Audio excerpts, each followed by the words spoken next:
People jumping in, jumping out. So give me a second. And there we go. Okay, so hi everyone. Let me kill the music. Give me a second. It's going to be a little bit distracting. So, hi everyone. My name is Luka Sucic, and I'll be your host for tonight. I want to first thank you so much for joining us, and welcome back to all of you who started with us last week. Again, this series of events were a spontaneous answer to, from us, the Eternity ecosystem, to bring people a little bit more closer together during these times of high anxiety, uncertainty, just to use the maximum of this situation, to start the discussion, start associating a little bit with the people all over the world on specific topics that we think that they're important. So it has been evident for the past few months, and especially for the past couple of weeks, that this crisis is something big and that we will manage to overcome this only by working together. So this is not something that country by country can help fight. We were living in a world where we were told that this current situation, this current system is set. The all pieces of the board are set up, and there's nothing we can do to change the game. And we were told that majority, this is the safest time in the history of humankind because we haven't had that much wars, that much famine, that much plague, and all of these things together. And we believe that we need to fear only war, economic downturn, and things are more or less fixed. And then this happened. It doesn't matter what exactly do you believe about this current situation, about Corona pandemic. There's one fact that is undeniable, and this fact is that current stage and current status is that it's leaving a major impact on our daily lives. Every one of us, every human being on the planet needs to change their daily habits in one way or another. So it's happening globally across the world. Some people call it global unifier because that doesn't matter in which country do you live. Eventually, you're going to get into a similar or same situation. So in the first time, in our history, we have, this current situation, pandemic, economic crisis in this development stage of the world. And the challenges that we face are very unique to this current world that we're living right now. And part of those challenges we are here to address today. So no one anticipated that in this hyper-connected world that we're living right now, where people spend most of their time interacting online, that we will, in a matter of just a couple of short weeks, see cities, office spaces, stores, restaurants, things which were quite vibrant before, they become empty in a matter of a couple of days. So nobody was prepared for this, and nobody knew what to do. So this came, this idea came to our mind. We were discussing what are we going to discuss next week is leadership, and for one specific reason. There is a belief that leadership determines the outcome in the crisis, good leadership or bad leadership. And this is exactly what we're looking to address today. So we lead while we are under quarantine and we are under social isolation. We cannot gather large groups of people in one place to interact. Is distance, remote like this, enough to inspire confidence, calmness, hope, inspiration, things like this? What is important in this situation, and more importantly, why? So these are the leading questions that we're going to try to answer with the following series of questions. And the hard thing about all of this is that nobody knows what exactly to do. Historically, this event is very unique in our times, but also in the last couple of let's say, a decade or two. There are no pre-existing answers to this, and this crisis, although temporary, is indefinite, meaning we don't know for sure when it will end. So there are no quick answers, and we need to remind ourselves that nobody has the answer, and nobody fully understands the situation. So the situation is changing constantly from day in, day out, and it will take time, and it takes time for us to develop the best approaches and the best response for something like this. So all of us and all of you that have been active in a blockchain space for a long, long time, these situations are something very familiar. They sound familiar. Why? Because, at least to a certain extent, because it basically, we were operating in a world that was highly uncertain. The regulatory structure, there were no historical data about what's going to happen if you do this or if you do that. So all of these things, we were making history together. So this is happening right now globally, and we try to mix people from the blockchain space and from the non-blockchain space to exchange perspectives, narratives, and try to come up with a conclusion. So before we start, just to remind everyone, we have, again, 2 separate tracks. This is the main track. We also have a developers track. The developers track title is called "Why Don't You Use Quarantine Time to Become a Blockchain Developer?" So if anyone is curious on how to become a blockchain developer, we're going to do some Sophia smart contract eternity blockchain development topics. 2 separate tracks. One is leadership, another one is development. If you want to go there, you just go to the landing page, league.superhero.com, and it will lead you to either way. The third one is the networking, just as a reminder. So without further ado, the first topic and the first panel that we have is the greatest leadership challenges in the times of isolation. The main question here is, how does one maintain leadership amid limited interaction opportunities? It's very easy. The premise of this is that it's very easy to have charisma and have leadership skills once you are, facing your colleagues and your peers face to face. But once you start interacting online, things become a little bit easier, because human interaction and human communication is not only voice and video, but it's also many, many other subtle differences for this. So for today's panel, we have, I'm just gonna invite all of you to stage, and you can turn off your microphone, and we can start with this. So tonight, together with us, we have Nemr Hallak. I hope I pronounced this properly. Hi, Nemr. Are you here with us? Hi, Lucas. Yeah, that's a very good pronunciation. How are you? Thank you very much. So Nemr is from VolentixLabs. Then we have Robert Ilijaš from Identyum. Robert, are you here? Hi, guys. Hi, everyone. Yes. And Gorjan Agačević from Amodo. Gorjan, are you here? Yes, I'm here. Hello. Hi, everyone. Okay, super. And we are having David Gitonga from Bitcoinke. David, are you here? Did you manage to fix your microphone? Yes, I'm here. I hope you can hear me. Loud and clear. Thank you very much. And last but not least, our friend Raghu Mohan from IBC Media from Bangalore, India. Raghu? Are you here? And I guess he disconnected. So, okay, we're going to start either way. So, a question to all of you, starting maybe from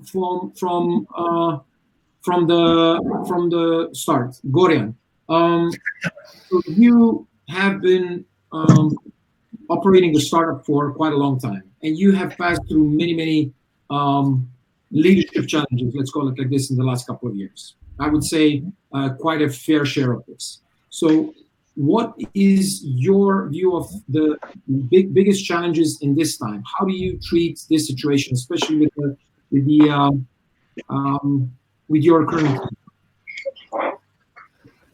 All right. Well, this has actually forced us to change the way we operate on a daily basis. I have to say we were very conservative when it comes to remote work, first and foremost, because being a product company, we value highly the ability to kind of interrupt each other and talk and exchange ideas fluidly without something in between us like a tool.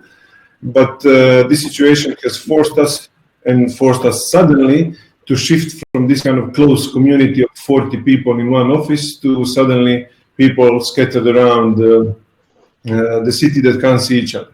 And what I've found is just some first operational insights, is that people who generally have their tasks well defined, and this mainly includes, the development part of my company, didn't really feel that big of an impact. Some of them are actually happy with the way this happened. On the other hand, the more, I wouldn't say creative because everything is creative, but the product part and the innovative part of our company that really depends on this exchange of ideas on a daily basis really took a hit. We don't really know how to exchange, and express our ideas through the screen yet. So sometimes you have to draw something on a board, sometimes you have a piece of paper, sometimes you just have to yell at somebody so that he, gets, your emotion. And this is something that we are currently struggling with. So those are like the immediate insights after first 2 weeks of being fully remote. Thank you, Gorjan. I mean, this is very interesting because it shows you that although this interaction is also very similar to the face-to-face interaction, lacks multiple layers of this for communication. I mean, just going further to Robert. Robert, basically you have the same thing. You had a team, a full-fledged big team before this crisis happened. And then you had a crisis of your own, which was a crisis of leadership as much as the crisis of the business, let's call it like this. Can you share some insights? I mean, the most thing that I'm interested in right now is what things have you learned that you wish somebody told you before this crisis happened to you? Well, that's a difficult one. First of all, hi to everybody, and I hope everybody's keeping safe themselves and their families. Let me just say that yes, we had a leadership crisis or a strategic crisis, let's call it that way, about a year ago. So that has scattered some people around, and that has taught us that we basically need to think, outside the box. So at the same time, this has made us even a year ago reconsider how and what they're doing. So the good side, the good thing that came out of that is that the people that are now in the team have basically gone through this cleansing process and are used to be working remotely and more, I would say, individually. So we really had a coherent team that needed the daily office live interaction before to get it to be productive in most of the segments. Now at this stage, even before this shitstorm with the virus, we were able to operate functionally without much live contact. So in that sense, that didn't influence us that much in terms of productivity, us a lot in terms of more moral and some sort of hope of what's happening next. And I cannot really easily answer your question. It's so hard to say. Let's see what the time brings. As you said, this is unprecedented in history. As some sort of manager, I truly and honestly hate this. This sucks ass big time. because it's there is no amount of technology that can replace human live interaction and being able to express your emotions, which is I firmly believe is what makes the world go round. So this takes away the human part. The most important thing for me now is to make sure that I can read remotely what's happening in the heads of my team to be able to react if I see that something bad is going on, because the levels of anxiety are increasing. The guys and girls in IT industry are on average more introvert. So you really have to be careful and mindful about what might be going on in every person's head at the moment. Thank you. I mean, that's an interesting perspective, and I think you raised an interesting question. We're going to bring maybe in the next round.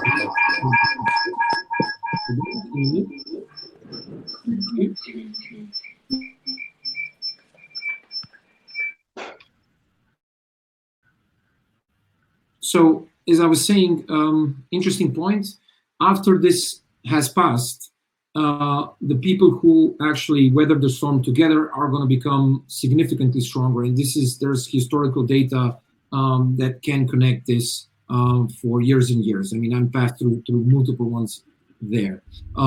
But let's connect to David now. David, are you here? I'm here. Thank you very much. So I'm really interested from your perspective. So you have been working out of Kenya, and Kenya is a country that, at least what we hear from the news, is very turbulent, and that basically there's not a lot of things that you can count on, and we need to adjust to the situation. Does that make you more adaptable to, and does that make you less prone to these challenges that this current pandemic is showing you, or it's just another situation? What do you think? What do you see? I mean,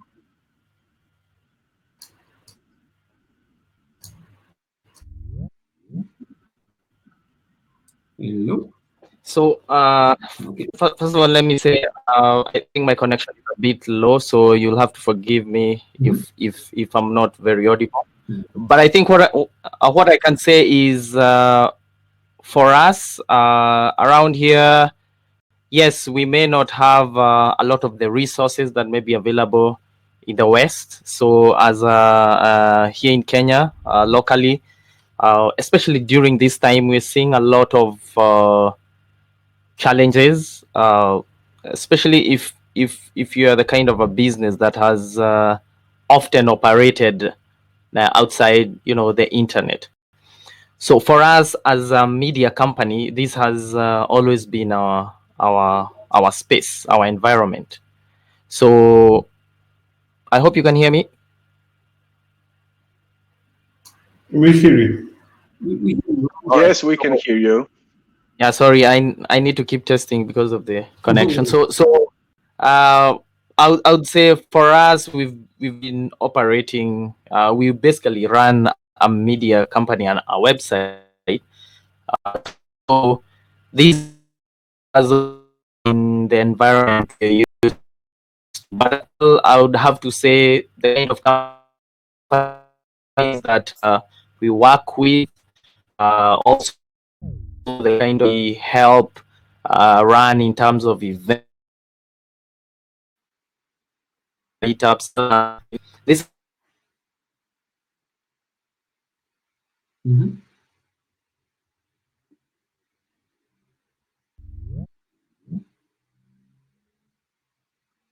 And I think we lost you. Your internet connection went down, I guess, or slowed down quite nicely. Everybody can hear me, right? We hear you, yes. Yeah, I can hear. I guess this is one of Yes, I can hear you. This is one of the challenges. I mean, we're working quite closely with a lot of people from Kenya, a lot of people from all over Africa, and internet connection, which in majority of the places where are is considered default. Like without it, things would stop, and then somebody takes it away from you. Nemr. But Luka, these are just generally some of the challenges, regardless where you are. Because if you have a problem at hand or an issue that you need to solve, you don't need another friction between you and somebody who can help you. So this is why when we kind of dispersed everybody from the office, we really try to be very strict in setting, this is the exact time that you have to be online, because even if you're late, 2 or 3 minutes, and then you have a problem with the connection or anything, this creates frustration with everybody.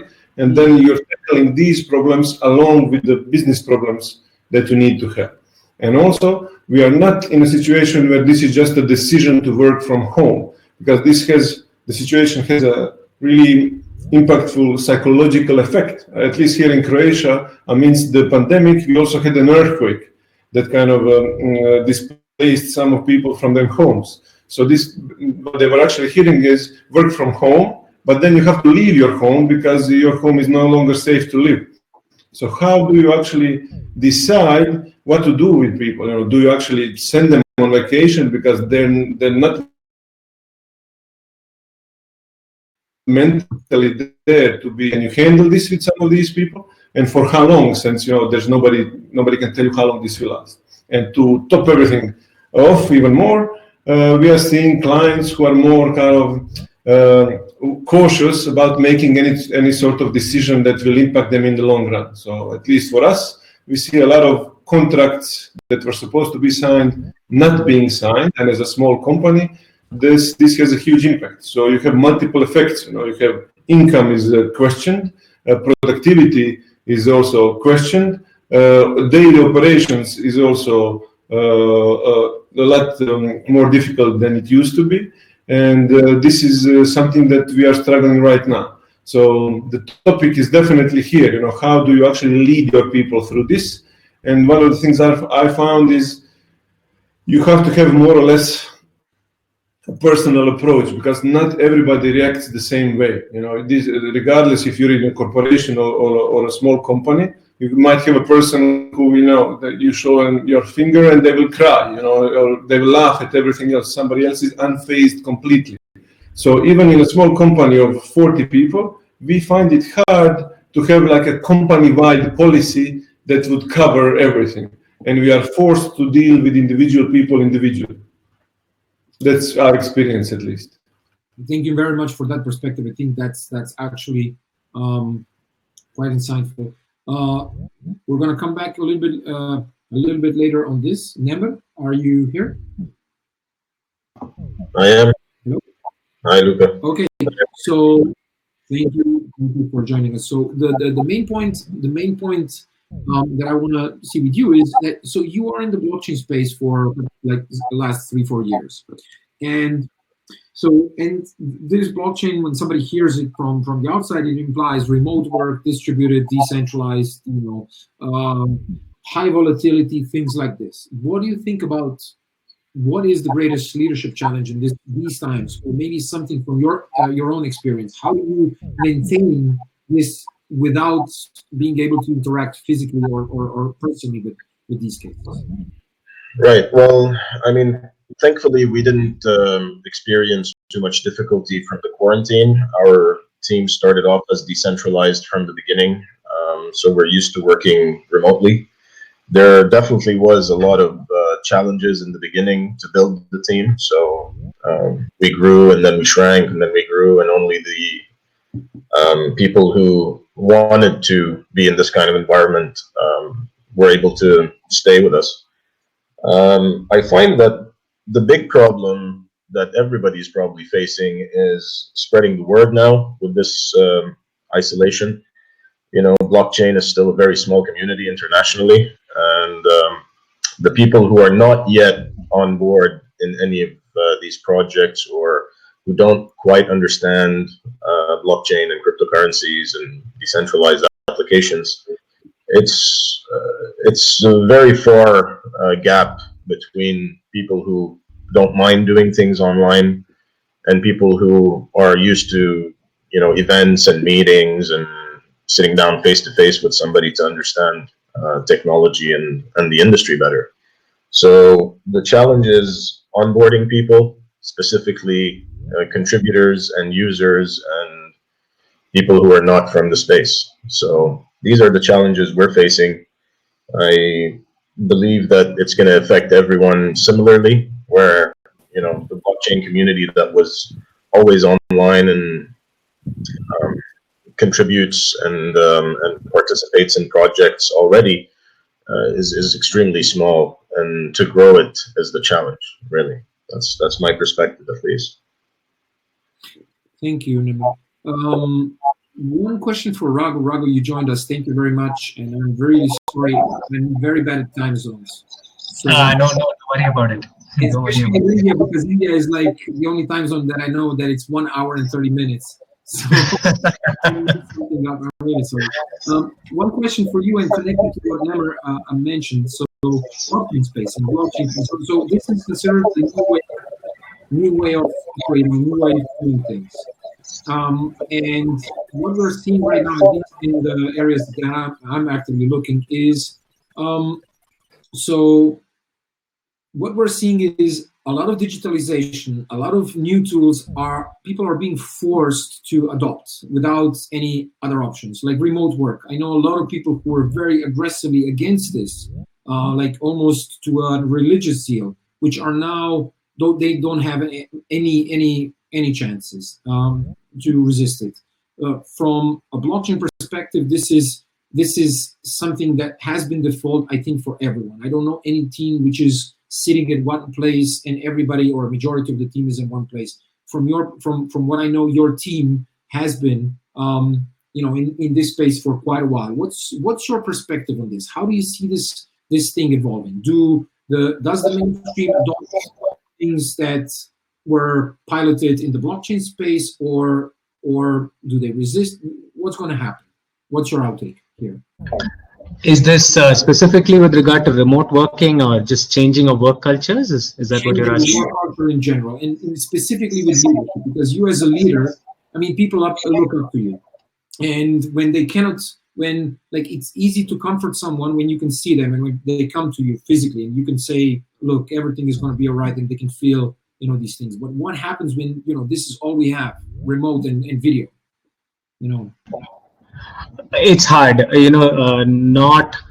not having any kind of human interaction, especially at an early stage startup, when most of the people that you start up with are also friends of yours, and it's more than just a professional relationship that you have there. So I'm not going to tell you that this is very, very easy to do, but at the same time, it's possible. And look, companies before blockchain companies became a thing have already done a fantastic job of showing being able to work remotely and scaling. It is almost all the negatives that come against working remotely comes from a cultural place. It's not so much a question of productivity. We actually did a experiment within our organization. We worked at a co-located place. At least a large majority of the team was co-located in one place, and we measured work throughput at the time, and then we also measured work throughput after we became remote.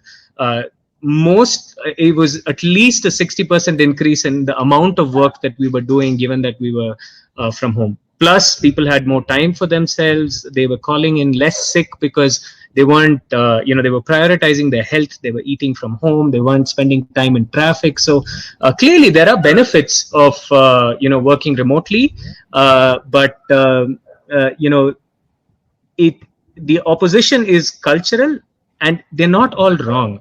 The best thing that you can do at this time is, what's worked for us is over communication. Like you can't. There's no such thing as too much communication in this space. So I think being upfront, letting people know, setting strong processes, and having this practice of communicating deliberately and being direct has helped kind of ease the pains of working remotely.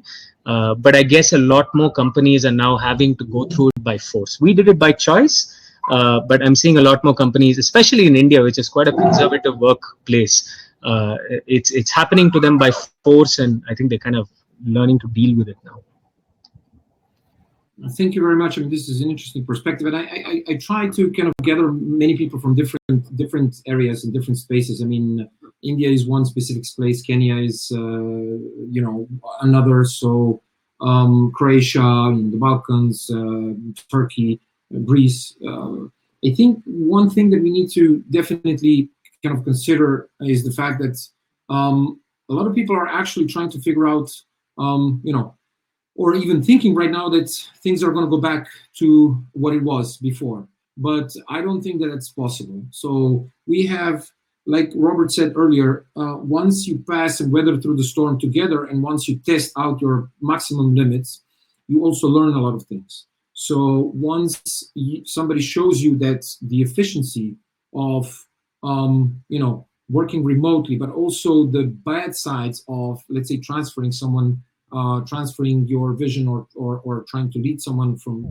online and from remote as a negative consequence, I think that once this passes, we are primed for maybe a new jump in productivity, a new jump in the way that we are doing things.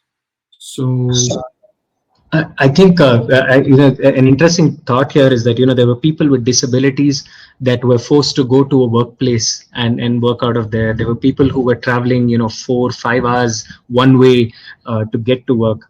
Today, I think some of the questions that they're asking is, hey, if this remote working thing was always possible, why wasn't this offered to us? Why did it take a pandemic to realize that we could have had better work conditions? So there are there are other flip sides to the problem that we're facing right now as well. But completely agree with you. Things are not going to go back to the same.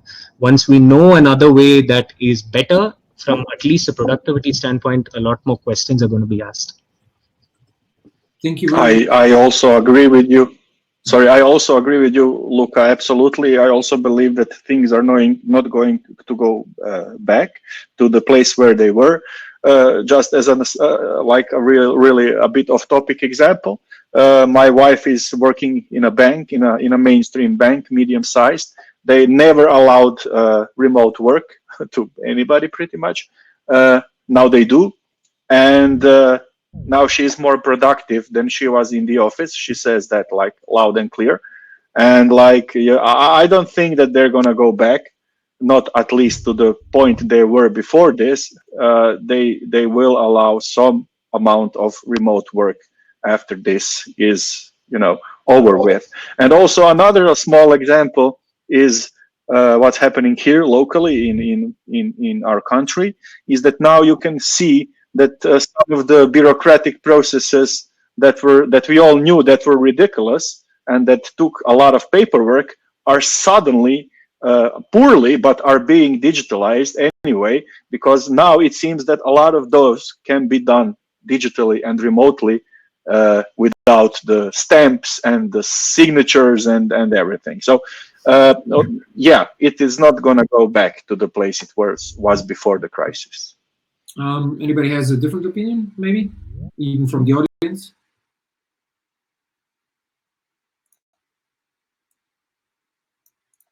Okay. So thank you so much. I mean, I loved each and every perspective that you guys had. I think we have quite a diverse, opinions and quite diverse. You're back? David?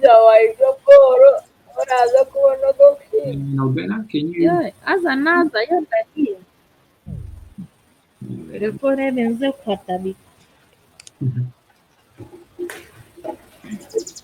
Can you please mute? Can you unmute me? All right. Can you hear me? Yes. Yep. Yeah. So I just wanted to add a point there. as you mentioned, and as other speakers have mentioned, I don't think also things are going to go back the same as well here in Kenya, and for good reasons. I mean,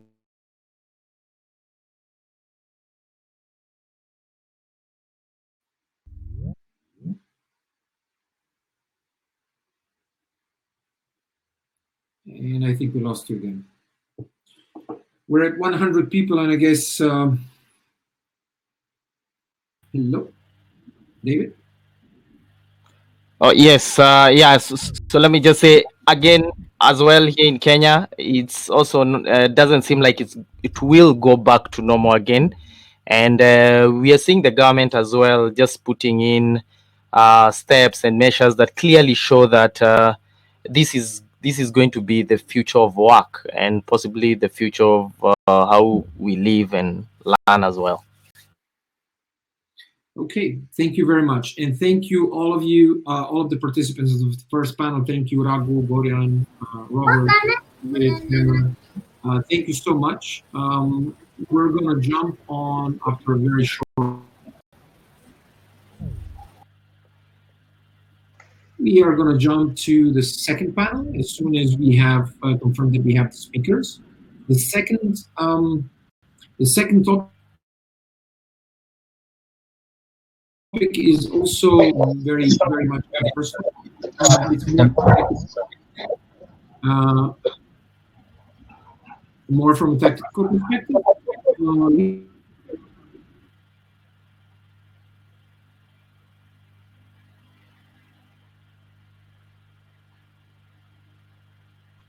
Multiple large remote teams for a couple of years now, and they know how to mitigate those strategies or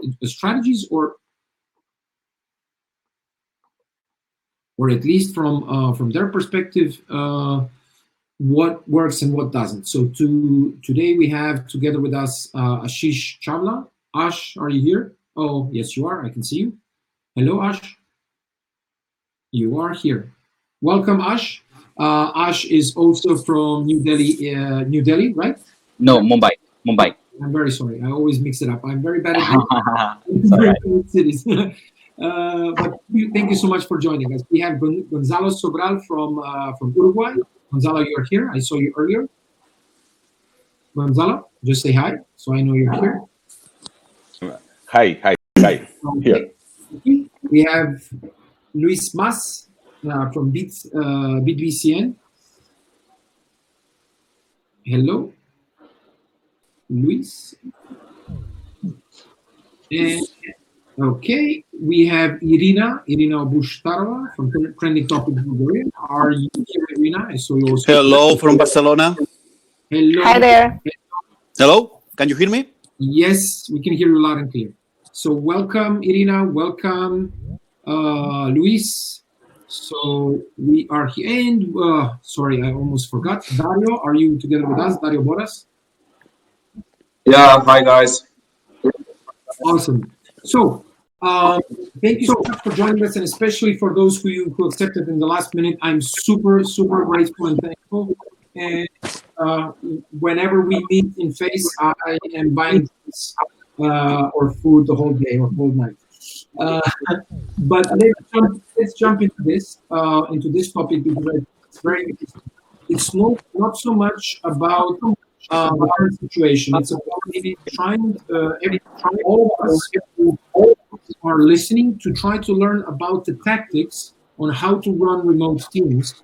What are the challenges and what things we need to take care of from a practical perspective, and how to address this. So again, let's start alphabetically. We have Ashish from Mumbai joining us. And Ashish, can you tell us a little bit about your teams, previous ones and current ones, and a little bit about the right set of tactics in order to cover for this? Yeah. So as we know that India is under complete lockdown for till 14th of April for now. And this was decided on 22nd of March, and it was very difficult for us to, manage a lot of work in our office, as we have a bigger team and we have 3 offices, and it was difficult to, manage all the work from home, and the only thing which made it easy was some set of tactics which I followed, and it is very easy, and it really makes it very easy to get the work done, and also for the employees and also as a boss. So I always try and set clear and tangible goals that are easily understood without any complication. So I try and make it very easy to-do list for the employee to do it, and my team, I make sure that my team understands the problem very easily, and I always focus on outcomes rather than the activities where possible. So it always has to be a high quality outcome done quickly, and it has to be descriptive goals like if I want some graphic to be designed for say a YouTube thumbnail, so I will be very precise about my requirements. I will say that I need, this is the topic, this is what picture I am imagining in my mind. So just understand it properly and then make it the way I want it. So yeah, that is what the thing is. For now, we are doing it this way, and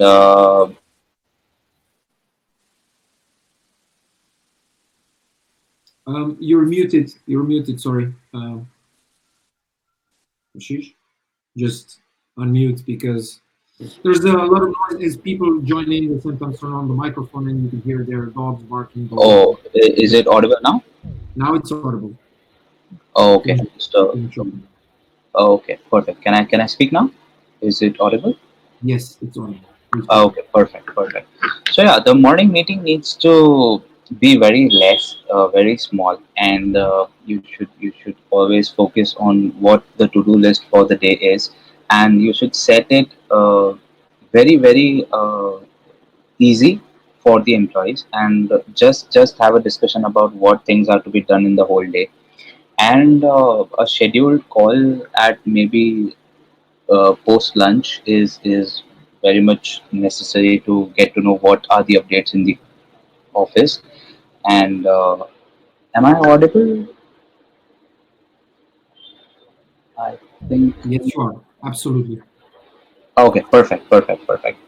So yeah, I check in post lunch. That is a first meeting point again, and we take the updates, and whatever work is done in the office has to be reported. And the most important part, being the leader, is that you have to be available for all the members if they have any changes or if they have any doubts in mind. So you have to be available, because it really lags the work a lot if you're not available uh, at that time to solve the problem. So yeah, that is one thing which is important. And scheduled meetings are very important. It is very important to be in contact, not all the time, but also you can set up a scheduled call with all the members to take updates, or you can just have different set of timings to different set of teams. For example, if I have a graphic team, I have a call at 1 p.m.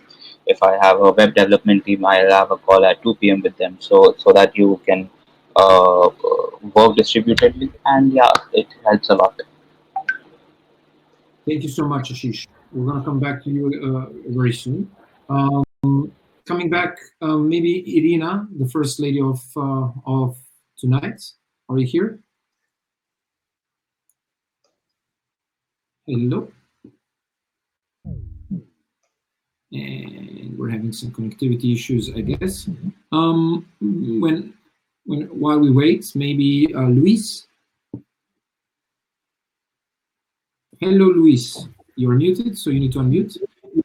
A question to you. I mean, the question is very similar to Ashish. So, what can we learn? What tactics can we learn from remote workers in order for us to lead better, lead for distance? And what are some tips? Let's call it like this, on how to maintain an efficient team which believes that the team is effective and that you are the leader which is going to lead and fight about this.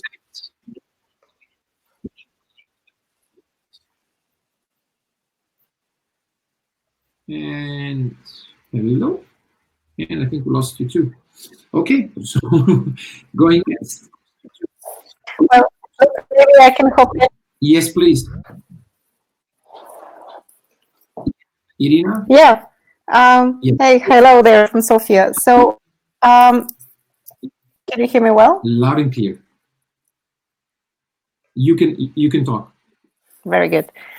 So, yeah, maybe I should say that we're running a small media outlet here in Sofia, which is focusing on technology. And since we have established a culture of remote working even before that, it was a bit easier maybe for us to adapt to the whole situation.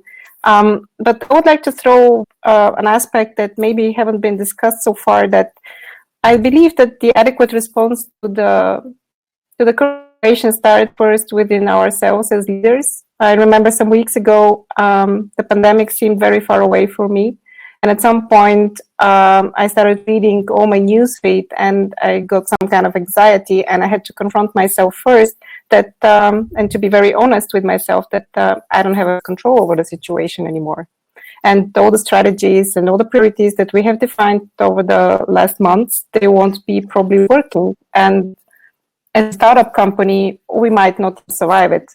So being honest, maybe first with myself, it was a bit easier for me to confront the team afterwards as well. And so I started the conversation with, yeah, the situation is serious and we need to do something about it. And we can decide now if we're going to fight, or, yeah, maybe we should start looking for new jobs. And I was very proud of the team that they said, okay, yeah, we're gonna try our best to overcome this. And we basically declared a war mode. And since then, I'm very happy with the productivity, with the creativity of the team, the unity that we managed to establish. And another aspect that maybe haven't been discussed so far, yes, we have the daily meetings and we do video calls, and we try to communicate directly and honestly. But I believe as leaders, we are more challenged in our empathy and in our emotional response to the whole situation than before, because social distancing cuts a huge aspect of the communication. And for me, the way we managed to do that is that we basically institutionalized after work drinks over the video chat.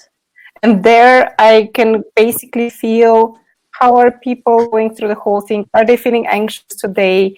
What are the topics that they're dealing with? We choose our favorite memes of the day, and we try to laugh a lot. So in this sense, I think that the current crisis is a huge test for all of us, how well we did our jobs as leaders before the outbreak. Have we managed to establish trust in our organization? Did we earn the trust of our customers? How well can we trust our own skill set to go through the crisis now that we don't have the strategy papers anymore? So, yeah. So I think part of it was actually homework before the crisis, yeah. But how do you prepare for something like this? I mean, you can prepare the frameworks for emergency situations and things like this. This is something that nobody expected. I mean, I love how you, did I understood you correctly, that the way that there was a point in time where you decided, okay, we need to be fully transparent and honest, first towards yourself and then towards the team, and open up all the cards and explain that, like, radical transparency. This is what is happening, and that it made the situation better. Is that correct? Did I understand that correctly? Yes, exactly. So maybe before the outbreak, we managed to gain certain trust in each other, that all of us are actually doing the best thing that they can to fulfill their jobs, to contribute optimally. This is something that I've been fighting for maybe for a year now, that we manage to trust each other, even if I don't have control over where they're working, when they are working, what are they doing. So that was the preparation before that. It was actually establishing a certain type of culture. And once I realized that we're not in control anymore, I decided to go for complete transparency and to talk to them, not from above, but we are together in the whole thing. And I think that people grow with responsibility. I think that once they felt that they are responsible for the existence of this company just as I am, they grew as well, yeah, and they took their part. So rise to the challenge. I love this, and I think it's very, very accurate. I mean, we're seeing this in many of the cases. Not everybody's up to the challenge, and that's also fine. Thank you so much, Irina. I'm going to come back to you because we have another question for you. But before that, I'm jumping back to Luis. Luis, are you here? Yes, sorry for my connection. Not a problem. It happens. We tested it. So the question for you is, so you are currently in Barcelona, right? In Barcelona, Spain, yes. Yes. So again, I don't believe that. So you also run a team you've done in the past. What would be your learnings, especially on the tactical side? Something that you successfully deployed, or maybe are trying to deploy, to see how it works in this regard. Something that will make sure that the team is on top of their game. Well, in our project, it's an educational institution.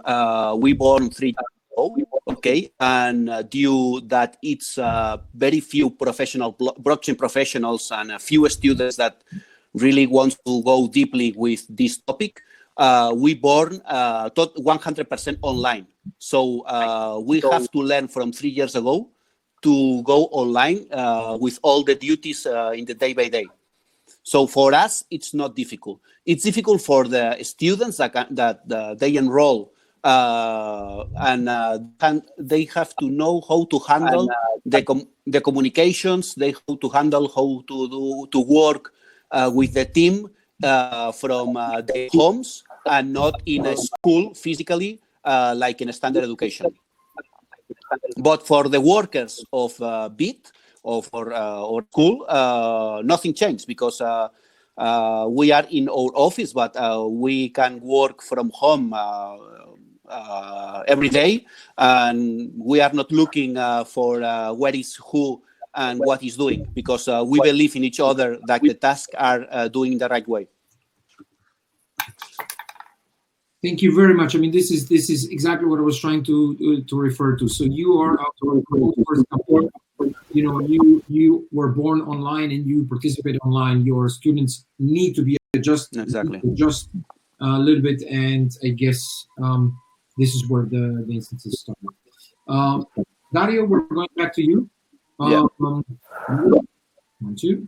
I need to find them there. We have almost 100 people, so it takes me a long time to scroll. So Dario, you also run a startup.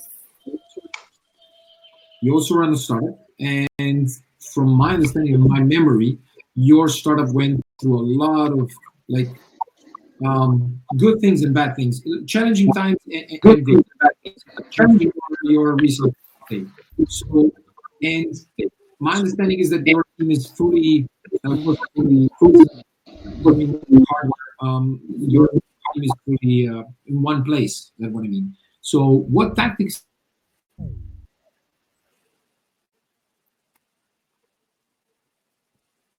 Yeah, so for us, it's a little bit different. When you do both software and hardware, the tactics, well, the ones that you deploy are not similar ones. So in terms of software, well, the things are pretty much the same. Nothing has changed. We're still using the same methods. Well, I would love to hear more about the rest of you guys, which tools that you use. Basically, for us,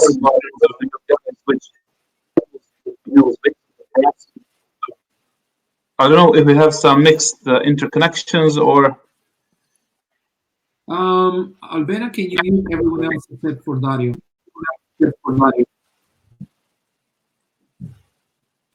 Okay, Dario, you can continue.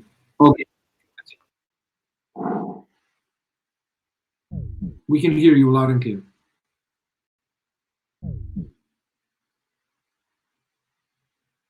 Uh-oh, did we lose everyone? I think the platform just crashed for a few minutes. Yeah. Can you hear me now? Yes, loud and clear. Yeah, so in terms of software, you're not suffering so much. You're using the same tools as we did on our premises. Mm-hmm. But when it comes to hardware, it's a really different story, basically. To develop hardware, you need to be in the premises. So in terms of that, we have developed our production facilities in 4 parts. So one part is doing the production, assembling of the metal parts, the other part is doing the testing, and the third one is doing the packaging. And we cannot have all the people at once, so we are interchanging the whole crew to do their job on separate days, so they're not in direct contact. So basically, we just closed the Series A round of funding, so in terms of finances, we are good, as we cannot put our product on the market as we initially thought. I mean, the whole economy is going through a rough time. In general, in terms of software, in terms of business, the things are quite well, but in terms of production hardware, the things are much more complicated and much more challenging. Yeah. So, but currently what you have right now is a good news, bad news situation. The good news is that you managed to fundraise and you are very well funded. The bad news is that your market disappeared because nobody's driving their cars and you're running a hardware software startup that is in mobility business. So how do you, your team is 100%, I'm 100% sure that your team is at least a little bit anxious of, what the future brings. So, I mean, how do you mitigate this when it comes to tactics and strategies? Yeah, so as you said, it's good times and bad times. The good times that we are well funded. And the additional good things, I mean, there's the bad things. A lot of companies are laying off a lot of people. So we have a huge pot of talent that we can dig into, basically, as we have a lot of places open up now and we are hiring since we are developing. And in terms of anxiety with the people, I mean, since the day one, we've been transparent. They know how the business stands and everything. So from our end, since we just got funded, there is no big concern of business uncertainty and things like that. Well, our burn rate is really not so big in contrast to the funds that we have. On the other hand, I mean, now is the time, as I call it, for harvesting. So all these past years, we were building a company, hiring people, and this is the time which is going to tell us how good job we have done, basically, how good people we have hired. So I really have, well, I like to call them generals, the people, the team leads that manage the rest of the crew, and we speak on a daily basis, and the time will tell. I mean, it's going to show up if we hired good people or bad people, but for now, I can say that the productivity levels have remained the same, if not bigger. The only thing, as I mentioned before, we're suffering is the production of the hardware, but in terms of everything else, yeah, the things are just blossoming. I'm very happy to hear that, and I think this also, I mean, for some people, they basically adjust to the situation, and they start flying upwards. For some people, they just need a little bit more time. I mean, that's one of the reasons why we're starting this series, in the first place, so other people can hear, connect afterwards and ask for, direct feedback. I mean, 30 minutes is not a lot of time to go deep into a topic. The intent here was to scratch to the surface and maybe, get people thinking, go and search for people who spoke and maybe, attach later. Gonzalo, are you here? So I have a question for you. I mean, you were participating in the previous panel last week. And you had a very interesting perspective. So you are operating. Hello, hey Nico. Hey. So am I back? Nice, finally. Gonzalo, are you here? I am here. Oh, okay. Here.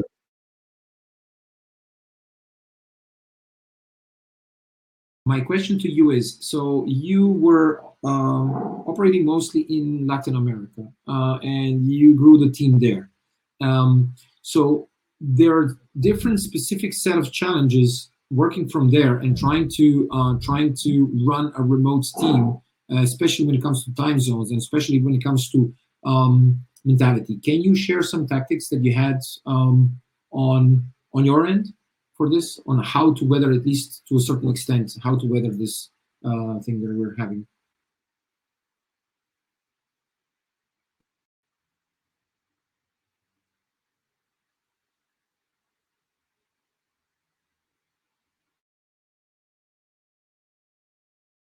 Hello, 3-4.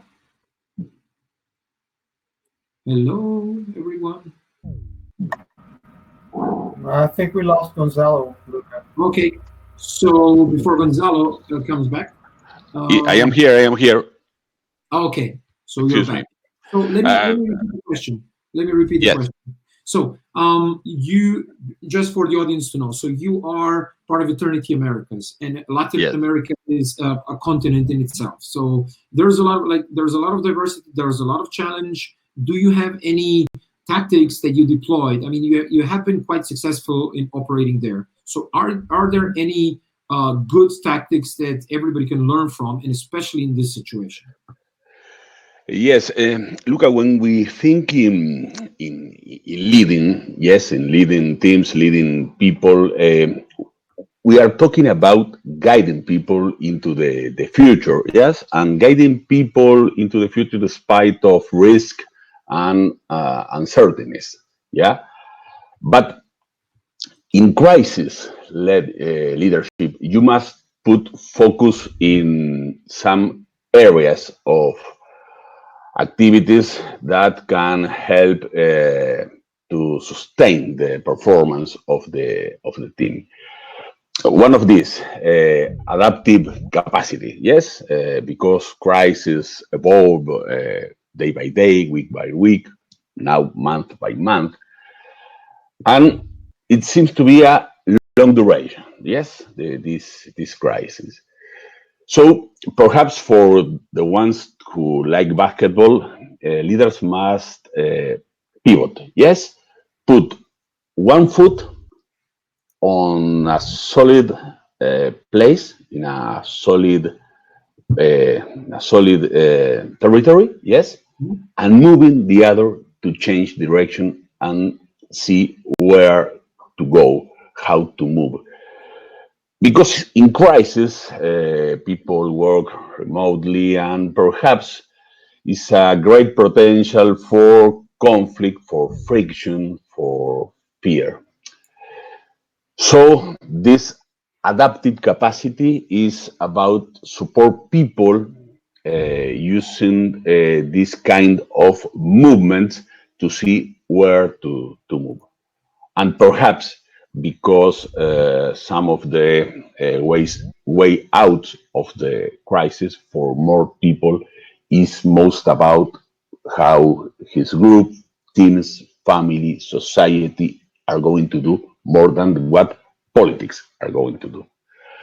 The other focus you can put is obvious, but it's there, that is resilient, yes?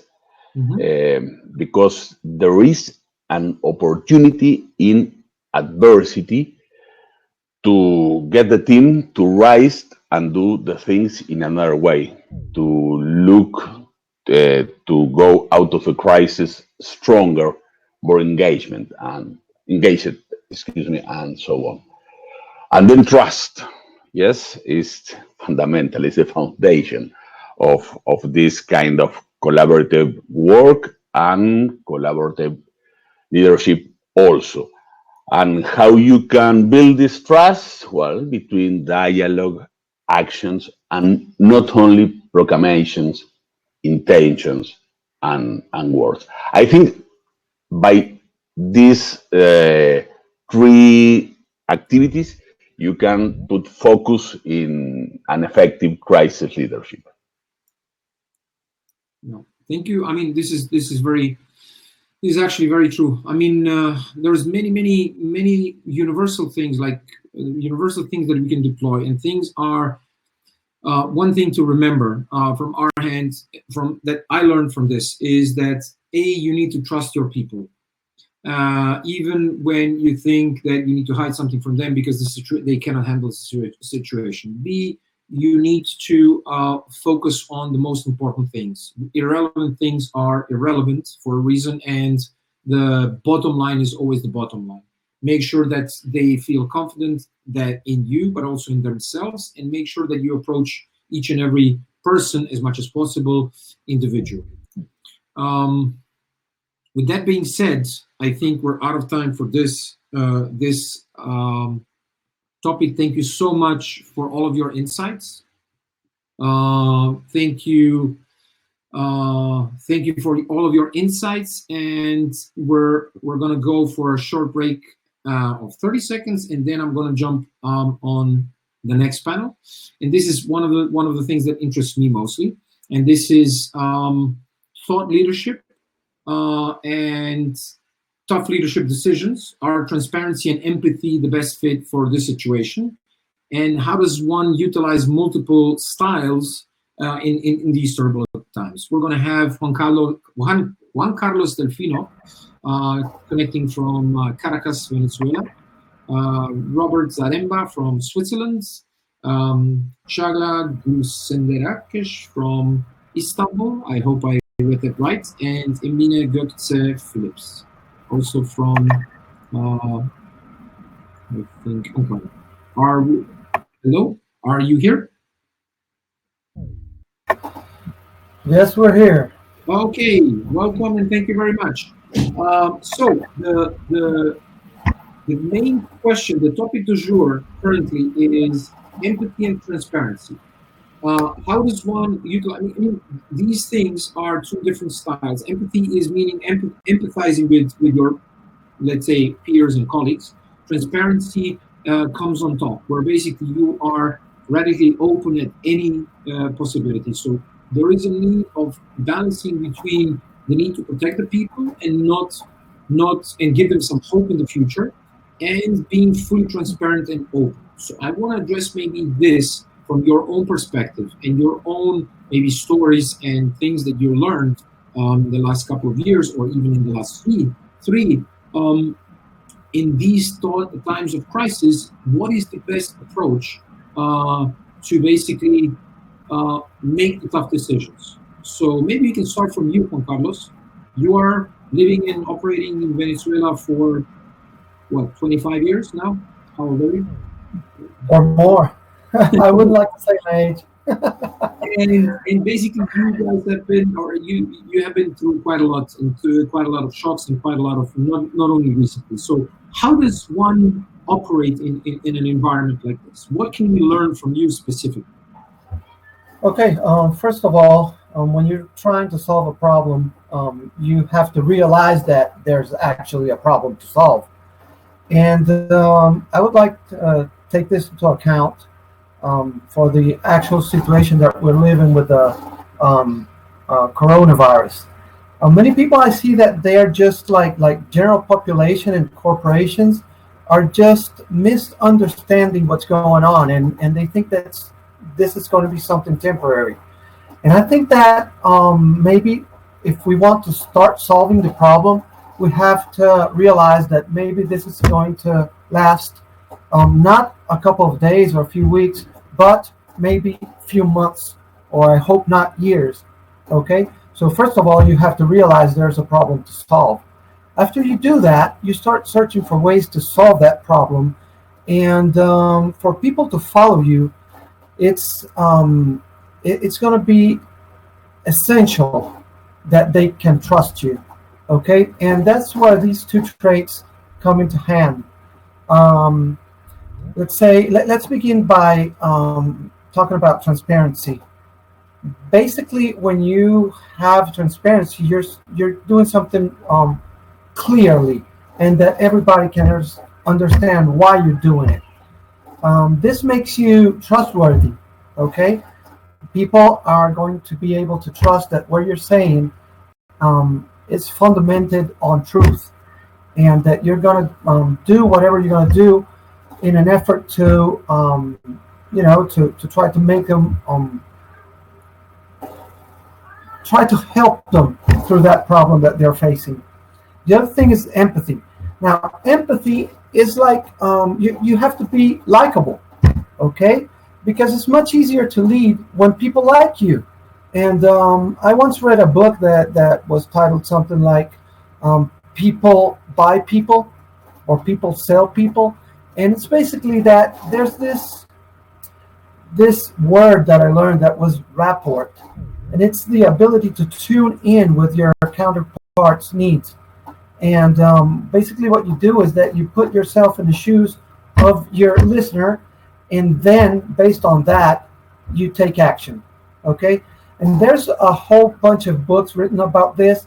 Actually, there's one that drew my attention that was the U.S. Army Leadership Field Manual. And basically what they teach you is to walk in other person's shoes before you take a decision that, you know, it's going to make repercussions on other people's lives.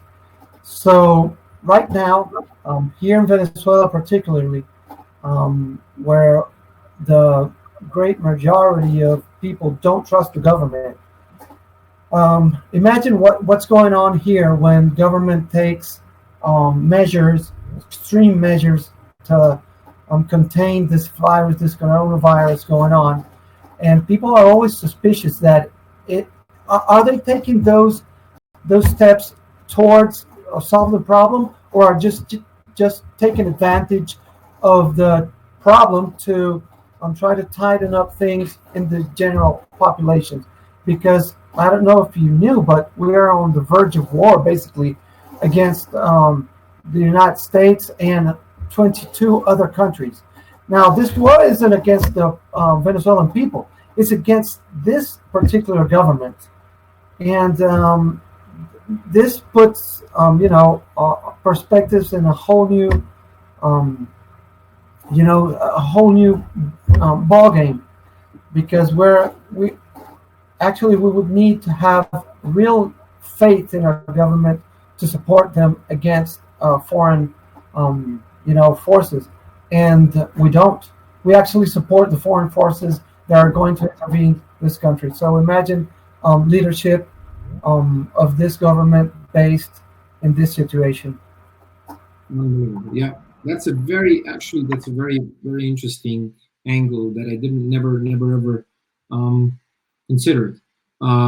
So we need to better make them sure that yes, the people not only trust us, but also like us, because it's easier to lead in this way. Thank you so much, Juan Carlos. Moving to Chaga, are you here?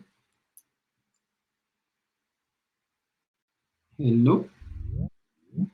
And I'm sorry, everyone, for all of the connectivity issues, but everything is. Oh, here we are. Hello. Hi. Can you hear us?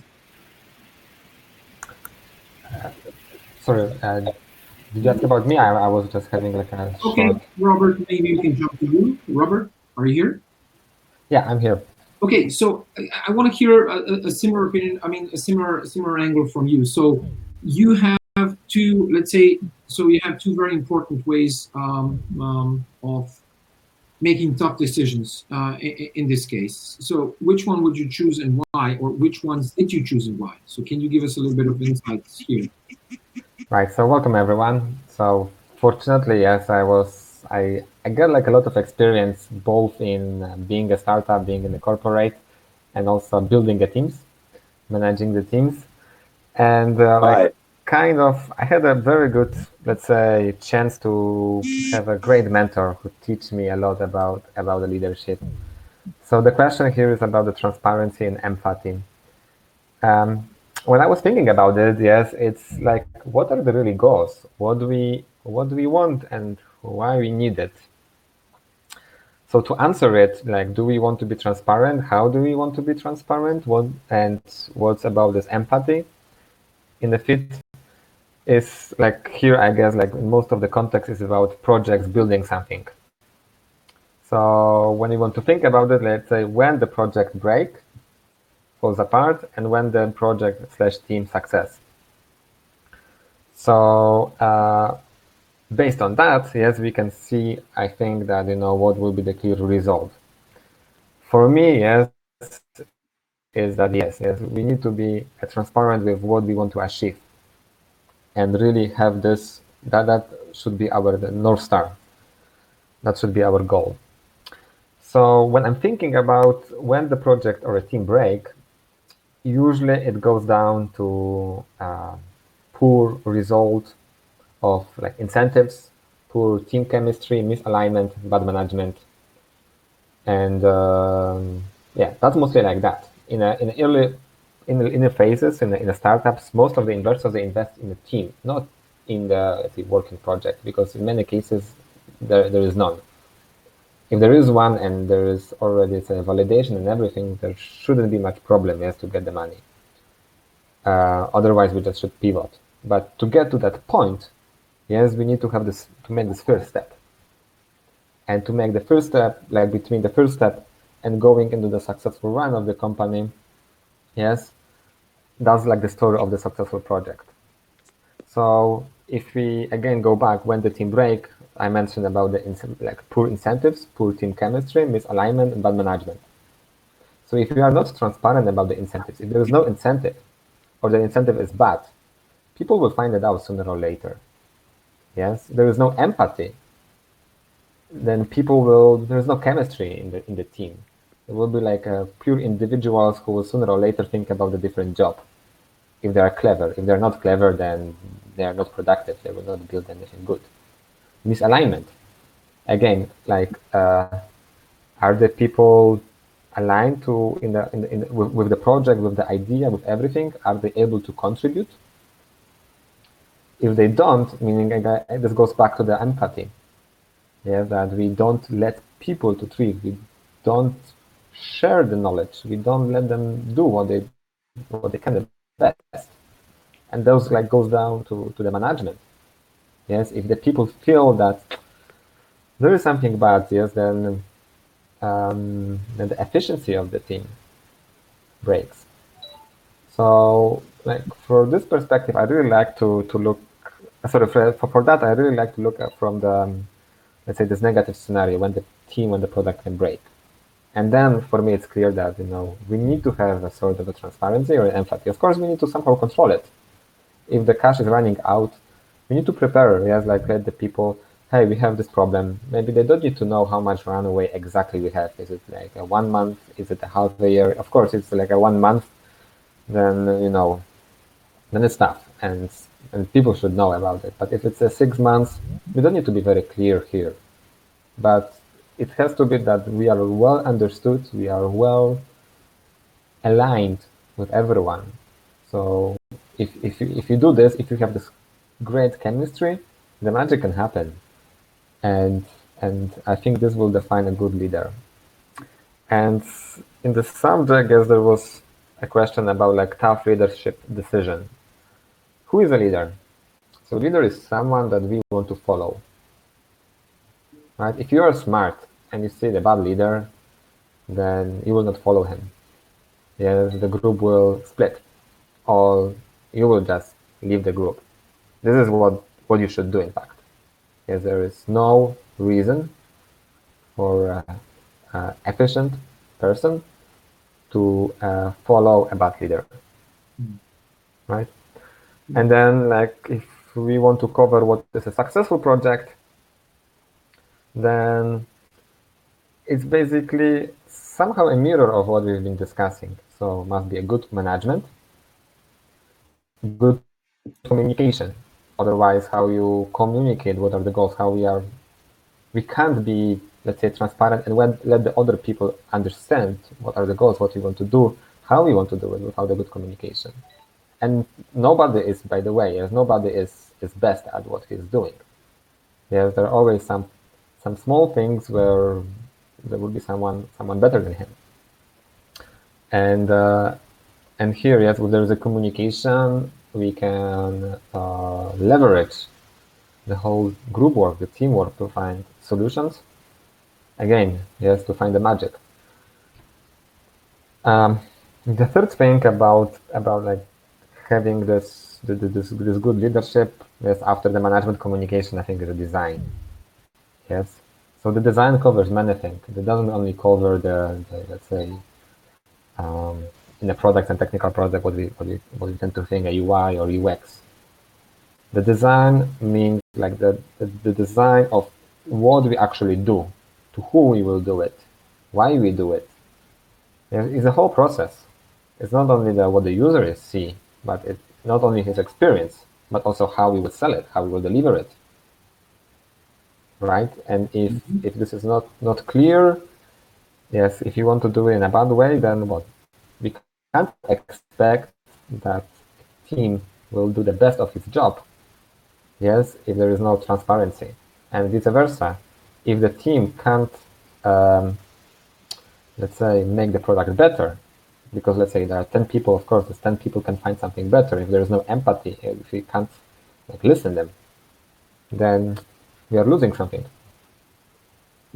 So yeah, so for me, the leadership is like for when we need to looking about what the decisions a leader have to do.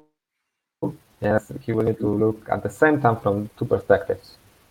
Yes, what to do to not let the team and the product break apart, and what to do is to let both the team and the product success. Thank you so much. And by the way, I really like also like what Juan said at the beginning, is that listening others. I think that's like the core of the empathy. And that's not only the team, but also like what the people want to say. Yeah.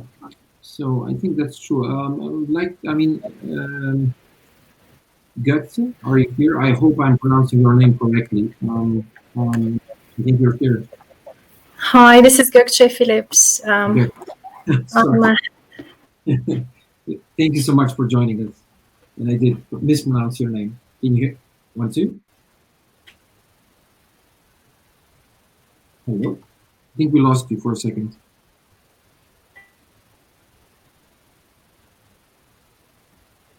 Hello?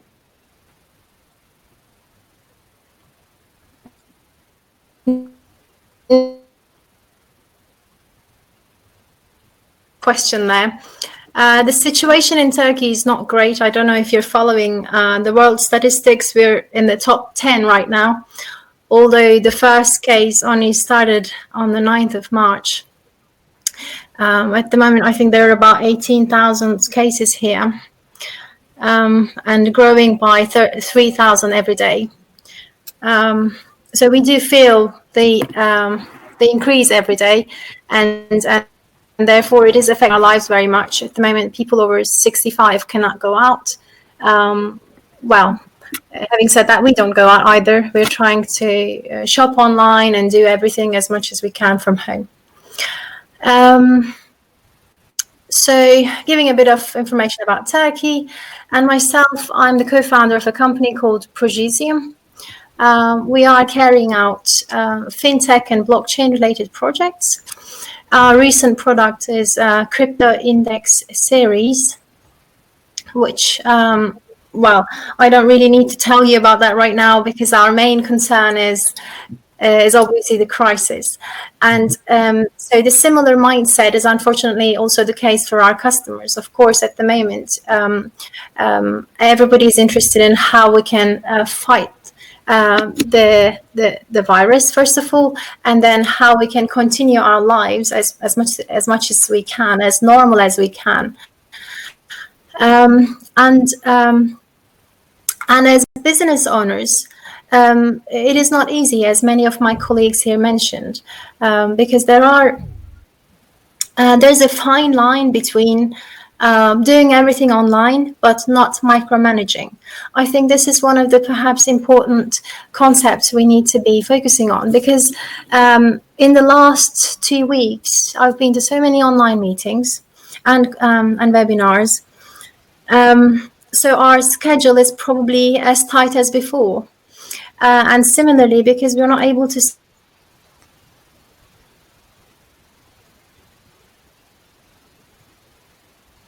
I think we lost you. Hello?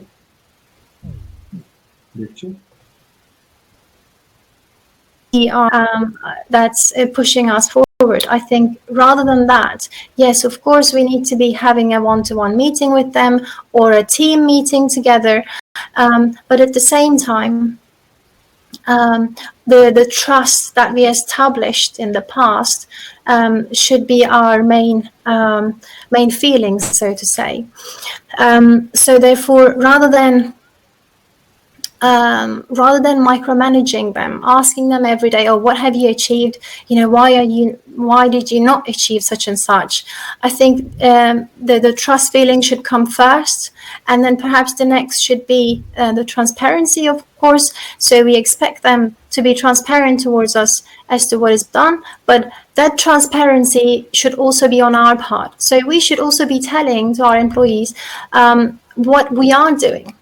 Because, you know, in the old times when we were going to the office, they were obviously seeing us at the office, and they would see that we are also working as much as they do, or perhaps more.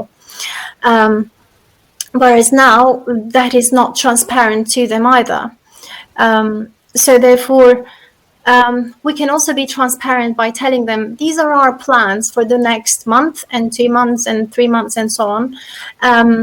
And ensuring them that we are willing to continue working with them. So I think these are hard times, and we hear every day that there are so many employees being laid off. And so clearly that's not a great time for people losing their jobs. Therefore, perhaps that's another thing about empathy, that that we should try to understand their feelings and maybe tell the words even before they ask about it. And another point I'd like to point out is empowerment. Empowerment is probably even more important than before. So when we give a task to a person, if it's a micro task, obviously that means we're expecting that person only to achieve this much. But if we tell them, well, you know, we need ideas, for example, we try to do that about the fight against COVID-19. We said, let's sit down and try to find how what we can add to our product that's going to provide some information about COVID, or that's going to add value to our customers in some ways that they can see that we care about the situation. And so there, I think maybe just open the floor for fresh ideas, and see what kind of ideas are there. And for any ideas that come out, we can always ask, look, why don't you go ahead and make a research about this particular idea, and see if you can come with more concrete solutions, you know. So I think this is the time, really, we need help from our employees even more than before. So I leave it there for the moment. Thank you, Luka. Thank you very much. Very insightful, and I like your answer. We have again, I'm very sorry if I butchered your name, Chagla. I saw you earlier here. Are you here? Chagla? Oh, Chagla. No. 1, 2. And I can see you, but yes, can't hear you. Maybe I'm unmute. If you're muted.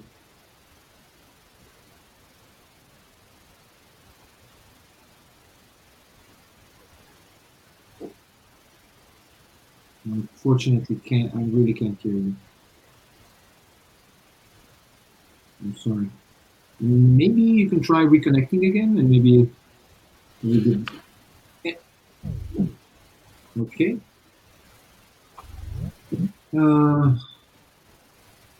No, I'm sorry.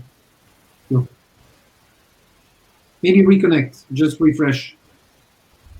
Yeah.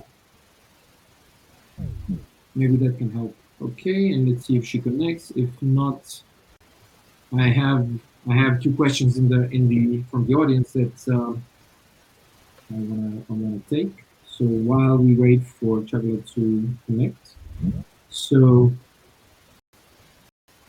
On trust, which is a common concept, Leah is asking, how does one specifically build trust in a remote, virtual-based relationship? I don't think it doesn't have, like the virtual or real life, the building trust is effectively the same. The same way that you build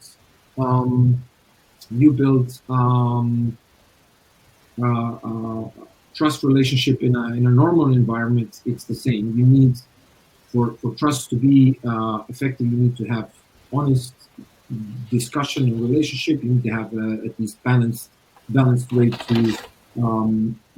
to discuss about hard topics and respecting diversities, not avoiding the tough discussions just because they're tough, and trying to address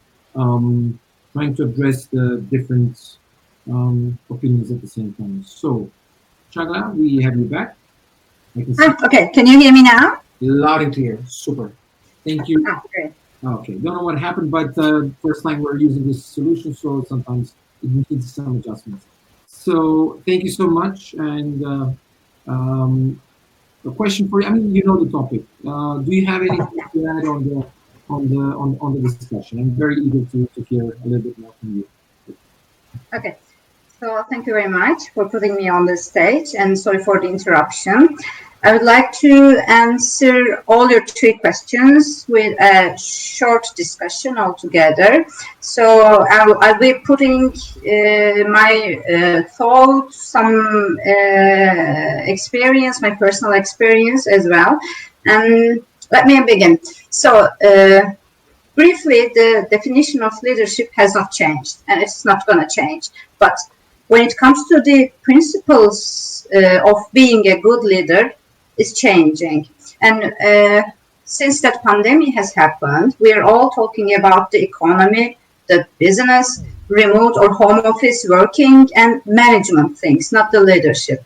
But when it comes to talking about leadership, it needs a little bit more philosophic approach. We have to not only discuss how to get back to the normal days, but how to adopt and change for the new normal. As we, with the previous participants who have discussed that things are not going to be the same again, back to normal. So when it comes to being a good leader, or when it comes to leadership during tough times, the definition of being present is has changed, let me say. Being present is now being digitally present. And leaders have to save more time to be present digitally.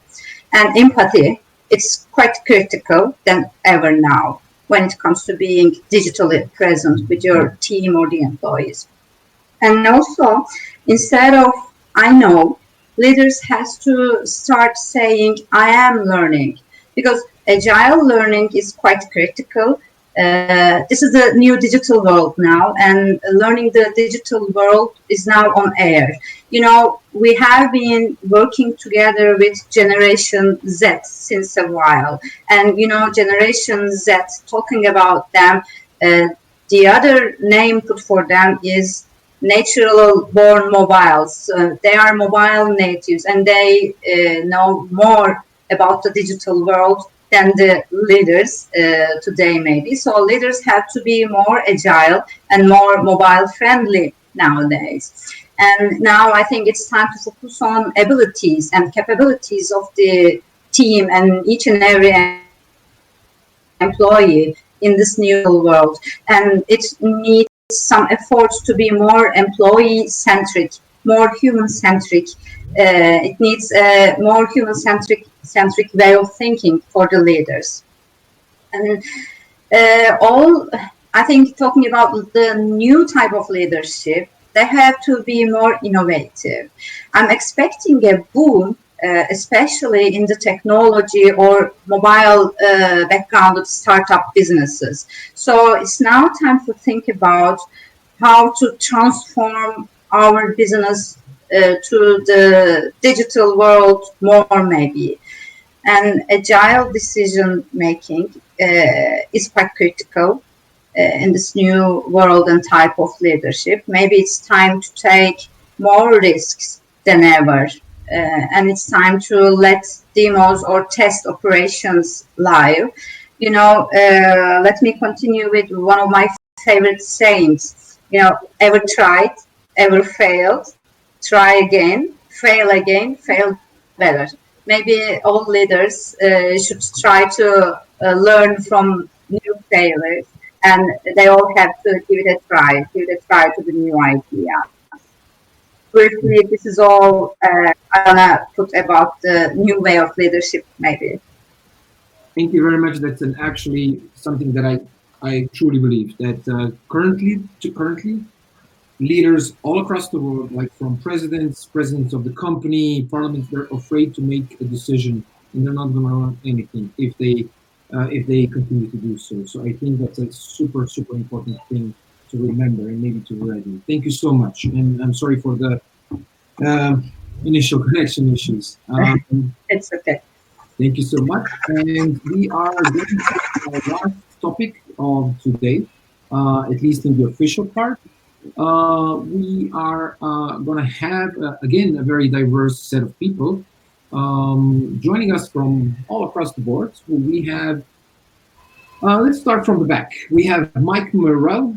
I know I got that right. So Mike is coming from Denver, and he's from Denver, Colorado, I guess. Mike, are you here? I'm going to assume you are. We have Yvonne Kabungu from Kenya. Yvonne, I saw you here multiple times, so I know you're here. Just say hi once you're on mute. We have Ariane Van Ersel. I hope, again, I pronounced it properly. And Manelo Ruiz from Spain. Hi, everyone. Are you here? 1, 2, 3, 4. I see that all of you are muted, so you can try to unmute. Yeah, I'm here. The question is for how long? Because I get kicked out every once in a while. Okay, I hope we're gonna stand. So maybe we can start from you. So we have an interesting question. So the topic of the panel is the following: danger or opportunity, two sides of the same coin, and how do we make the best out of a very bad situation? And especially, we have a question from Mary: is what about blockchain in all of this context? So what are our competitive advantages as a blockchain people in this situation? So maybe we can start from this, and maybe let's do a little bit of more interactive discussion here, and maybe I'll allow all of you to jump in into discussion at once. So Mike, Yvonne, Arjan, Manel, are you here? Yvonne is on YouTube, so we can kick off. I saw Manel here, so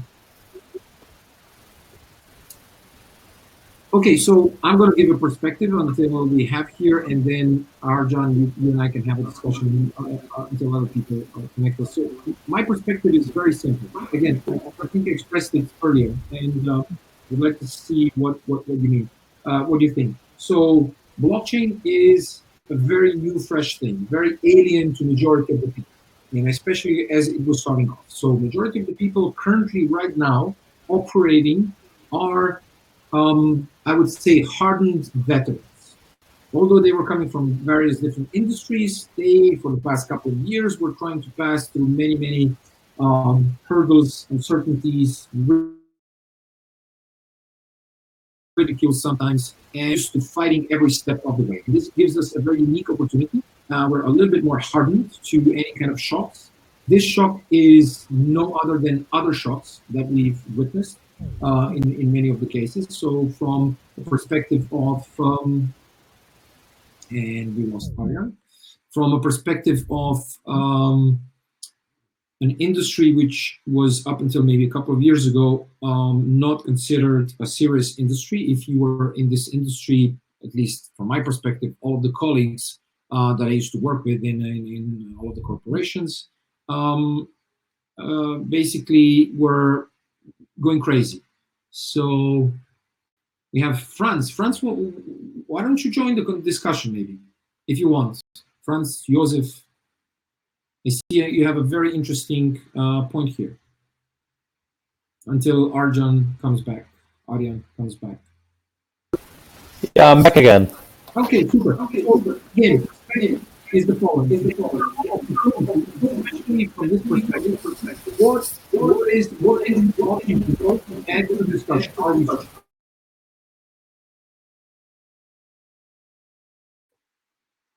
You're muted. Can you unmute? Hey there. Yes. Oh yeah. People. I'm not sure whether hear me. Blockchain people in particular. Yeah, I was just in response to Mary's comment. Something. Yes, they can. Blockchain can probably help. And sorry, Arjan, we're muted again. We need to restart a little bit. So I think I heard Manuel in France, right?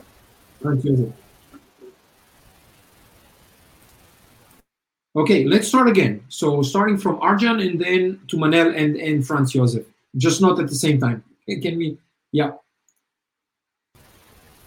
Yeah, so what I was saying when it's about blockchain, I think it can definitely help to some extent. I've seen some initiatives of people intending to use blockchain for problems like we're facing now. That mainly had to do with tracking of patients, for as far as I understood, tracking of symptoms, and that way get a more reliable view on amounts of people infected, people who were cured, people who unfortunately didn't make it, and that's a very big problem at the moment, that we don't really have reliable figures, and especially in the beginning when this virus came over to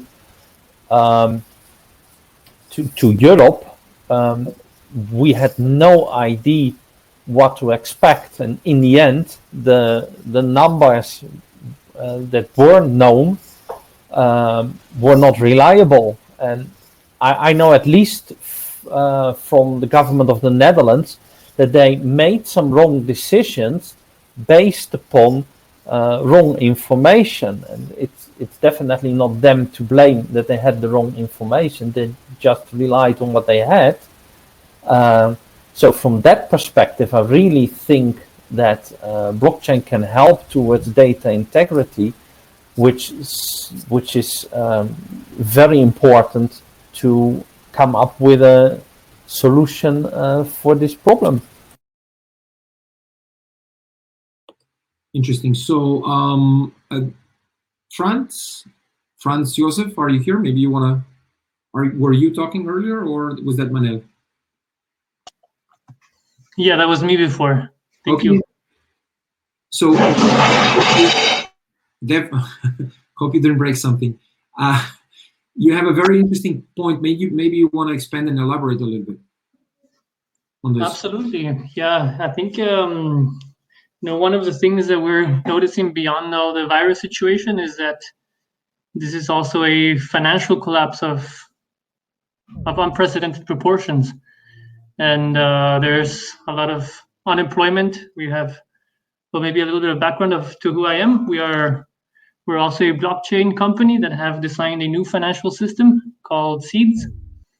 And what we are actually seeing right now is we're seeing a massive acceleration in interest in terms of what we're doing as a blockchain technology. We're already being reached out by governments who are right now struggling a lot for creating stimulus packages for their economies. And it's actually the first time that they're looking to introduce at a national level blockchain technologies in order to alleviate the difficulties of having a global recession or a national recession.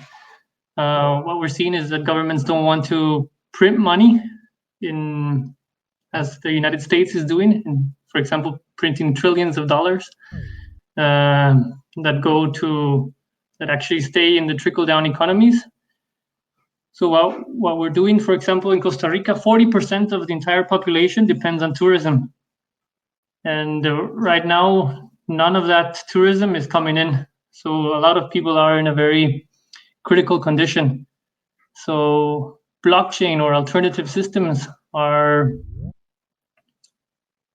a way to step in right now and alleviate so that people don't have to suffer the devastating effects of another cycle of wealth concentration. But how do we do that exactly? I mean, in what specific way? I'm not seeing. I mean, maybe it's me, but I'm not seeing that people are kind of embracing the blockchain crypto sphere that easily. In one angle to see it from is, for example, contagion. If you think about the contagion of the disease, there's a lot of studies being done already that say that one of the biggest sources of the contagion is currency.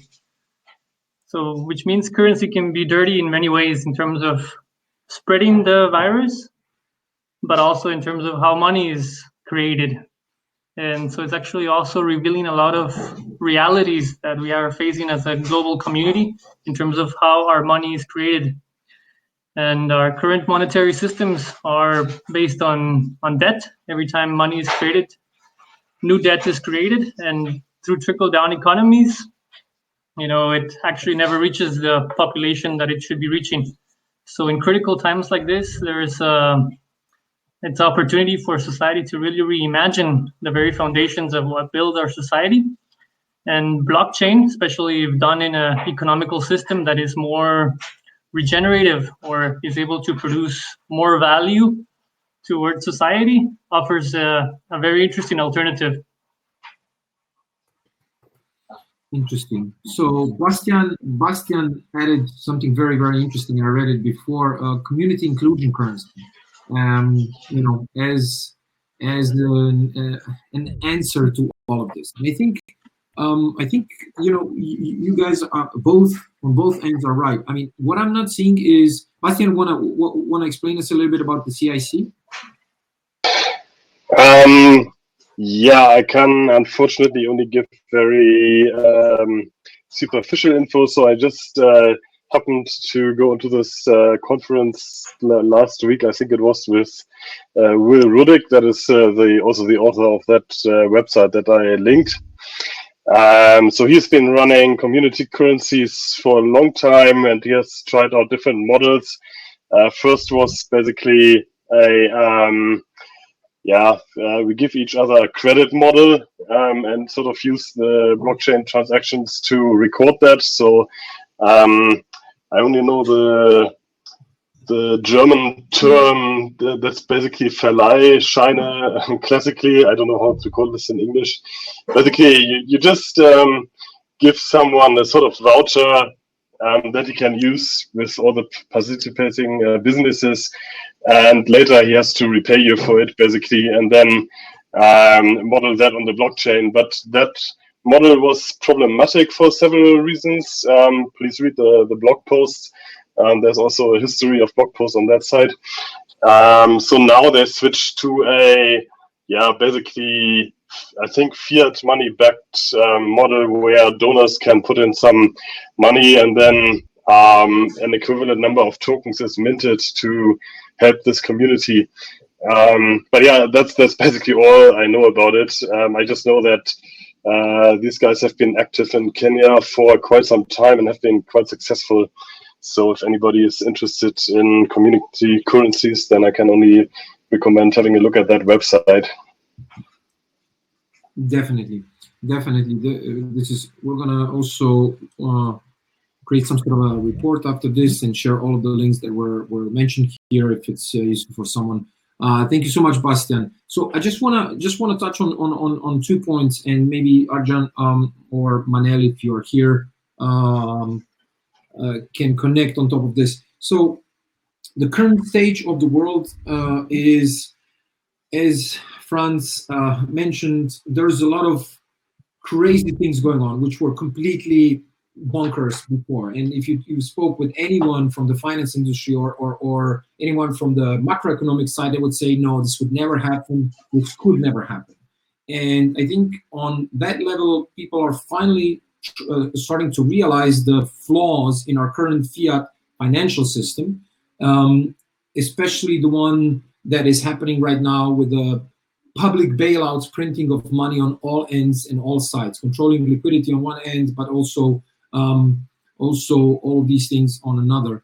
And I think that, or not only think, but I also see that more and more people are turning and looking into blockchain, crypto in general, about lessons in not only in optimization, but also transparency, trust, because what I kind of predict a little bit is a severe erosion of trust to the institutions after this, no matter how good or bad the response to this situation is on each and every one of the countries. There's not a lot of countries that reacted good on this. And what we are seeing, and I'm tracking this every single day, is that democracy and all of the things that we thought were sacred are slowly eroding from the same people that were voted to represent, the people. So I think that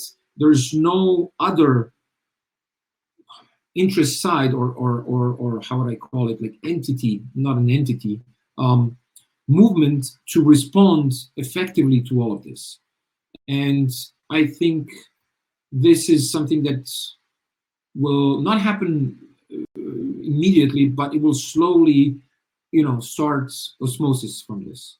And I thank you so much, Franz, for the links. They're very, very interesting. So, Arjan, are you here? You wanted to say something.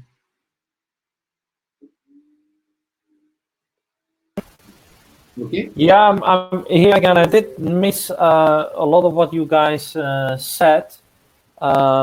So I hope I'm answering something that makes sense. I think the biggest problem that we are facing here isn't so much the technical side.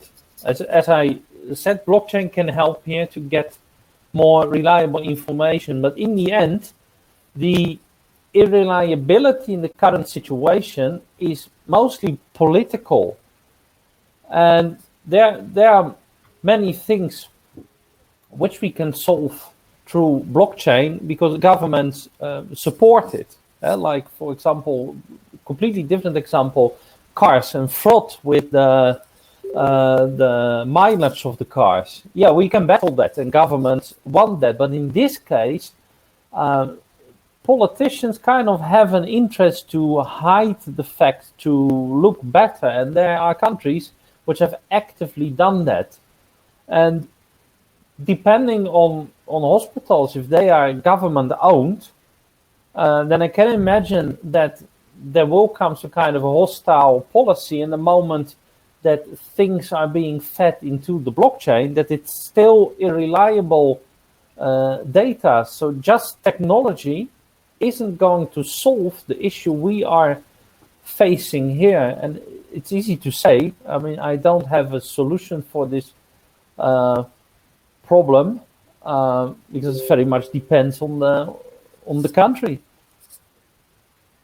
Yeah, I think you're right. I mean, yeah, I think it depends on culture, country, leadership style, and many, many things in general. One thing is certain, there's no going back. So Trey in the comments is sharing that Yvonne has some connection issues, but she shared her notes. And yes, Yvonne, of course you can speak with audio only, of course.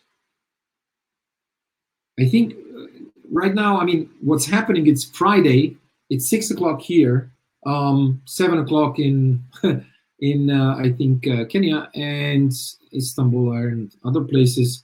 This is after work and everybody started streaming, zooming, playing, and I think the telecoms are also having a tough time to keep up. So I think we are, oh yes, Trey, absolutely. Are you here? You want to connect? Hi, how are you? I don't know if you can get me clearly. Yes, we can get you clearly. So you have a perspective on this. I'm very happy to hear it. Great. So I'm a friend of Yvonne. She invited me for the call, and actually, it's my first time to be in such a forum. So thank you very much. It's quite interesting, especially to get the whole multicultural picture of what's going on around the world. Here locally, to touch on what Yvonne had shared, basically what she was focusing on was the old adage of a crisis sometimes is a blessing, and also a blessing can bring you a crisis. So if you look at the whole situation in the Depression in the 1800s, we had the whole light bulb being invented and the steam engine, the transformer. And in the Great Depression in the 1930s, you have the magnetic tape, the helicopter, and the ballpoint pen. So the whole element is during times of strife, we actually have high levels of innovation, mainly because one, resources are scarce, and also most of the problems that the world is facing right now, we need a synergized approach to it. If you look at the current corona situation, from my understanding from a technical element, the biggest problem is there has been a lot of innovation from the cardiac field, where we have machines, pacemakers, and all that. But we have had very little innovation that can actually infuse oxygen into the human bodies, into a person's blood without leveraging on the lungs. So when the lungs fail, the doctors and the technical guys in the hospital don't have any other avenue to oxygenate the human body. So if you look at things like this, I believe in future they will lead to high levels of innovation from a medical perspective. In regards to blockchain, and particularly in Kenya, we have had, I believe there's someone who had mentioned about the challenge of politicians and governments siloing information. So we have such a system locally where our government is very cagey and basically seeds information that it believes is relevant. So most of what has been happening is people have been trying to come up with solutions, but mainly from a bootstrapping perspective of seeing how can we track the hotspots where this virus is cropping up, because currently we are at around 122 cases, but we had an influx of around 8,000 people coming into the country from all over the world, particularly Europe and America, over the last, I think, 3 weeks. So many people suspect that some of these individuals may be infected, and they are being housed by virtue of also what someone else touched on, strained resources. Here, we don't have the advantage of setting up emergency hospitals like in China or I saw in the UK. So what the government did was to shut down all the educational institutions and send all the children home, and they're leveraging on now all the boarding schools as isolation and quarantine facilities. But the problem is you have to pay for them. It's not free. If you chose to come back, you'll be taken to a government facility, or if you are liquid enough, you can be taken to a high-end hotel that the government has struck a deal with. But now the problem is there is no conduit from which I, as a Kenyan, can find out, okay, the corona case number 90, where were they from? Where did they pass? Because people are just carrying on in their daily lives. And one of the biggest problems is 70% of our country is rural. So many of the people do not have the capacity to self-isolate. One of the challenges is, if you look at from an economic standpoint, self-isolation needs several things. One, you need the capital to buy a lot of food. Two, you need the elements of refrigeration to store the food. And thirdly, you need consistent energy source, maybe a gas cylinder or electricity to cook the food. So here we have a lot of people who use firewood and paraffin and basically don't have refrigeration solutions. So it's a hand-to-mouth scenario. So the government is also a bit stuck in regards to how does it lock down and silo these people. But on the same respect, how do these people actually end up making a living? Because most of them, the arguments are, I will stay at home if the government gives me money to stay at home. Then the challenge here is also we have a huge deficit of integrity. Most of the blockchain elements that have been trying to introduce have been fought by cartels in government. So even if it's a stimulus package to go to the bottom of the pyramid, because of lack of systems, most of the money might be misappropriated. So I believe this is the whole picture that Yvonne wanted to convey. And yeah. And I think it's very important. I mean, again, last thing I want to touch, because we're a little bit over time and I know everybody wants to grab a beer and hang out and discuss all of these things, is the fact that during this crisis, one of the things that I realized as I was following the numbers, rising in my country, rising in, countries where my friends are and faraway countries, is that we live in one country and we extrapolate the conditions and systems and culture of the current people while reading the news about the infections and the economic and other situations in other countries, and that's just not true. And it's very easy to behave in such a biased way because we don't know how it goes. I mean, we don't know what's the situation in those countries. So from a blockchain perspective, I think we actually do have some sort of a common denominator because we are all on the same level trying to fight, I guess, against or towards something a little bit more fair, juster, efficient, or on another hand, something that helps people, a little bit more than the current system that we have right now. And with that being said, I think I want to, if someone else wants to add something before I close this, the mic and the stage is open.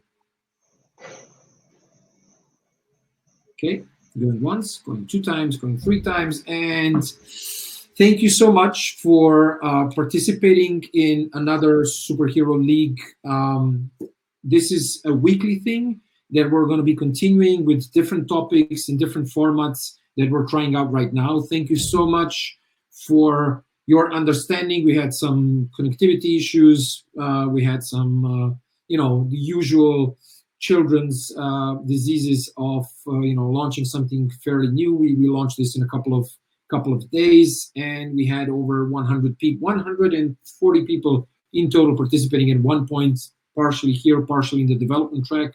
And I want to thank all of you. I hope that you got something out of this. You learned something. I know I had. I got a couple of really interesting perspectives that I